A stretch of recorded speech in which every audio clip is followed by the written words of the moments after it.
So I was thinking about this, and I don't know if I've ever even opened Photoshop. Like, I don't think I've ever clicked a mouse in Premiere, definitely never used After Effects. Somehow, in my decade and a half career as a creator, I have never used Adobe software, which has led to a question that I get asked sometimes: how do I escape the clutches of the evil empire? So in this video, we are going to take a look at the 9 or 10 Adobe pieces of software that I do not use and what I use instead. We are going to start with the video tools, and in the second half of the video, we will look at photo, graphics, illustration, layout, website, all those kind of tools.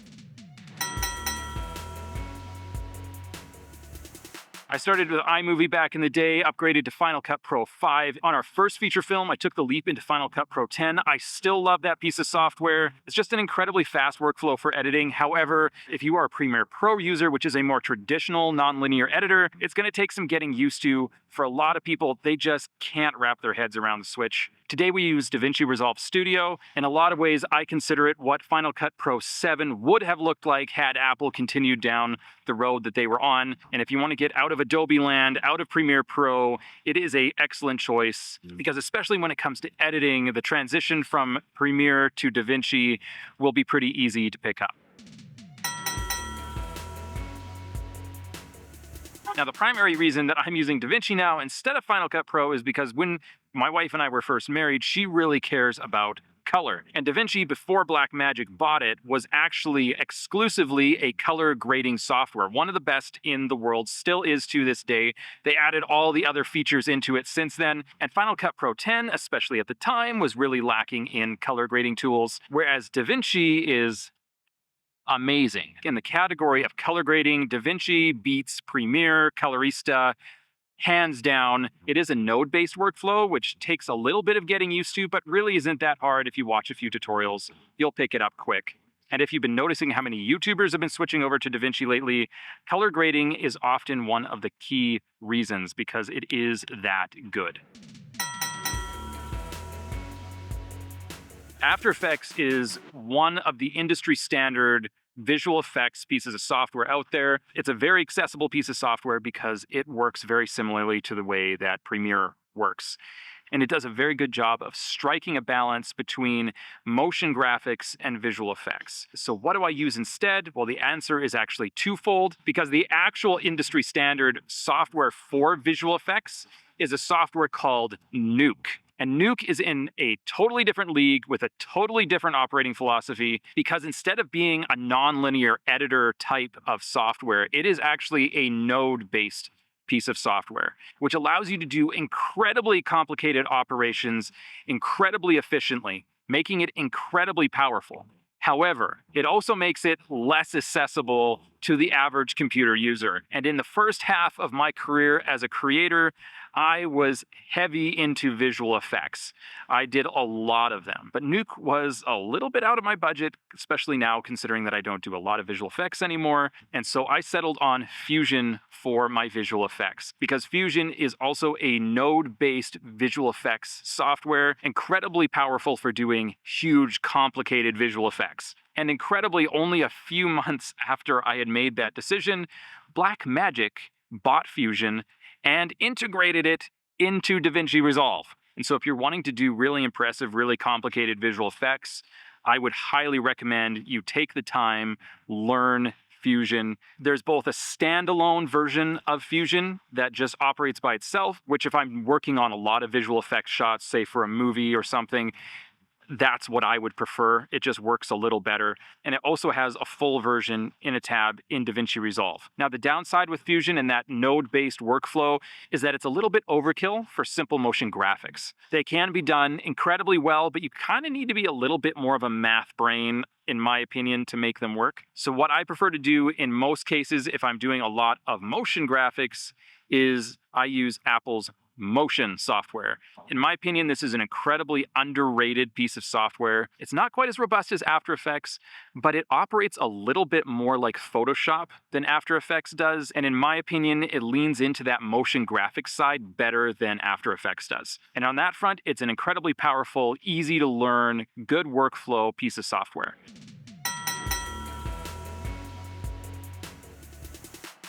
What about audio? Now, this was a problem for me for a long time.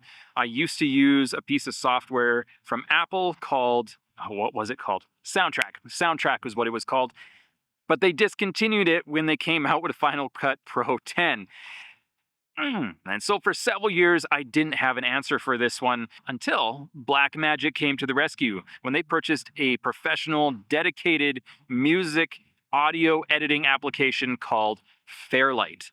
Fairlight was a popular professional piece of software in its own right, and Blackmagic took it, made it even better, and integrated it right into DaVinci Resolve. It's hard to have a more seamless audio workflow than with DaVinci Resolve and Fairlight, both in the same program. In fact, when we were working on our last movies, the audio engineer that we had hired had a library of license keys that he would send to filmmakers that he was working with, like us, so that we could more easily collaborate with him in what he was doing in Pro Tools. But when he saw what Blackmagic had done with Fairlight, integrating it with DaVinci Resolve, his words were, "This changes everything." Especially if you're willing to spend the money to get the studio version of DaVinci, Fairlight is a fantastic alternative to Audition. I have two alternatives that I use instead of Adobe's Media Encoder. And once again, we are going to go back to DaVinci Resolve. Their export page, render engine are phenomenal. And if you have the studio version, it has best-in-class up-resing. It's got all the settings. It just works really well. It integrates with your graphics cards well, is reasonably fast, has good compression, everything you could ask for. It's definitely professional grade exporting, compressing, encoding, all those kinds of things. I also own a copy of Apple's Compressor, which is also a phenomenal piece of software when it comes to compressing, transcoding, encoding, all those kinds of things. And by all accounts, it matches, in many cases exceeds Adobe's offering, but I do find myself using it less and less just because the DaVinci Resolve exporting features and tools they're just that good. Photography. This is the one that I have the hardest time with. What do you use if you don't want to use Lightroom? Lightroom is a really great piece of software. And until, it's getting a long time ago now, until 5 years ago, we had Apple's Aperture. And Aperture was an incredible piece of software that I really miss and cannot find anything that really replaces it very well. And so for the longest time, Aperture was my answer. It's not an option anymore. And when that happened, we had to find an alternative. We have settled on Capture One. My biggest struggle is finding a piece of software that does the digital asset management side as well as Aperture did, allowing you to manage your files, make projects, but then still allow you to do 90% of your editing in the software. The only thing we didn't do in there was head swaps. Capture One has a pretty decent digital asset management library system, and it has first-in-class raw editing. It's a slightly different workflow than Lightroom, but it's really not that different. The learning curve really isn't that steep. The only thing I do find frustrating with it is the pricing model. It's a little bit pricey for a one-time purchase that doesn't carry any support into the future, and they've been really trying to push a subscription model lately, which is the whole reason most people want out of Adobe to begin with, right? But I have looked at almost every alternative software out there, and in my opinion, right now, those are the two best ones out there, Lightroom and Capture One.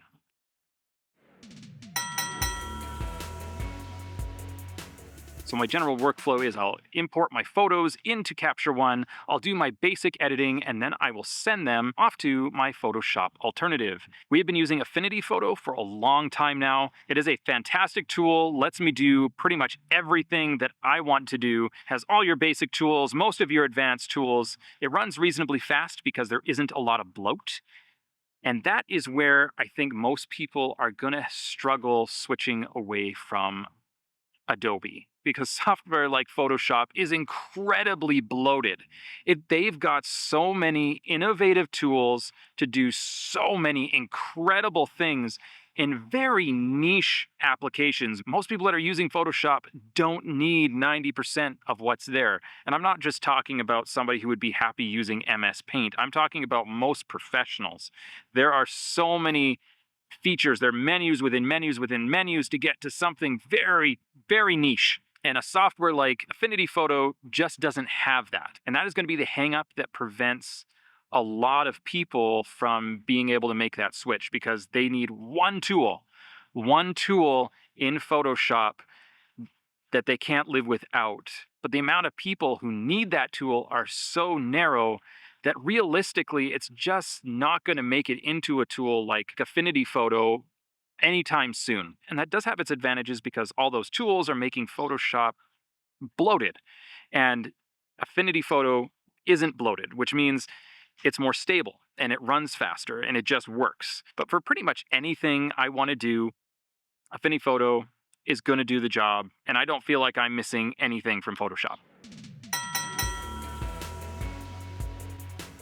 For vectors, logo design, graphic kind of things, Affinity Designer is the place you want to be. I have used Inkscape before. Once again, it has the open source problem. Affinity Designer is a professional piece of software. If you're going to be using it on a regular basis, you're just going to find your day happier. As an alternative to InDesign, Affinity Publisher is a fantastic option. And the cool thing about these Affinity softwares is that they all integrate together. So if you do a vector graphic design in Affinity Designer, you can import that right into Affinity Publisher and seamlessly jump between the different softwares, make adjustments, and they'll automatically adjust on the other piece of software. Affinity Photo also integrates right into it. It just makes a really cool, powerful suite of software. When I was making this list, I was surprised to find that Dreamweaver was still a thing. The last version of Dreamweaver that I have actually seen with my own eyes would not pass by today's standards at all. So I'm not really sure what it's capable of or what its niche purpose is today. But as far as websites go, these days I'm using a combination of WordPress with a page builder plugin called Divi. I've been really happy with it. I am a designer first techie, so I don't really get into the code and all that kind of stuff. That is just too much for me. I can kind of work my way around HTML to copy and paste a few things, but I'm not going to write it from scratch. But I want way more control than most template website builders give me. Divi is a industry standard website builder, which means that it has a large user base, so it's easy to find support, it's easy to find help. There's lots of plugins and integration. It means that it's likely to be around for a long time into the future. If you're doing much creator work, eventually you're going to want a website, a client's going to want a website. For me, Divi has just been a really good fit. Whew. Okay, honorable mention, Adobe Acrobat Pro. I don't need to do much complicated PDF work. If I'm building a fancy looking PDF, I'm going to do that in Affinity Publisher. But if I need to do things like sign my name and things like that, I just use Preview. I don't know. But I do know that I avoid installing Acrobat Reader on my computer like the plague. The last time I did it, the background software that I could not figure out how to uninstall that was on my computer for years drove me nuts. It drove me nuts. Just an incredibly bloated piece of software. So if I can find a way not to use it, I will. And for most instances, Preview on my Mac will do the trick. I can add my signature digitally that way. And I have found for more encrypted ones, whatever, where it insists that you need to download Adobe, I have sometimes been able to open them in Google online. But if anybody has a better piece of software that they would like to recommend, you can put that in the comments below. All right, so that is my Creative Suite. As I said before, for a lot of people, there's other factors to consider in not using Adobe. Adobe is industry standard, which means that if you're doing a lot of collaboration with big firms, big businesses that are already using Adobe, and you need to be transitioning files back and forth, these pieces of software are not going to cut it. You're going to need to use what they use, which is why a lot of people are stuck using Adobe. Adobe has done a good job at creating flashy, really niche tools within their software that make it hard for certain industries to transition to something else. But for most creatives, especially if you're creative indie, this suite of tools gets the job done for me efficiently, capably, and without any corners cut every time. I will leave links in the description below. I wish I could say that these are all affiliate links, but most of them aren't. Probably none of them are, because most of these guys don't take affiliates. So this is actually legitimately what I use. This is legitimately what I would recommend. And it's not just because I'm getting paid for it or something. Though that would be great, that's not the case. So leave your opinion about why these do or don't work for you in the comments below. I'm sure other viewers might appreciate your recommendations as well. Thanks for hanging out with me today. I would love to hang out with you further if you want to watch that video, and I will see you there.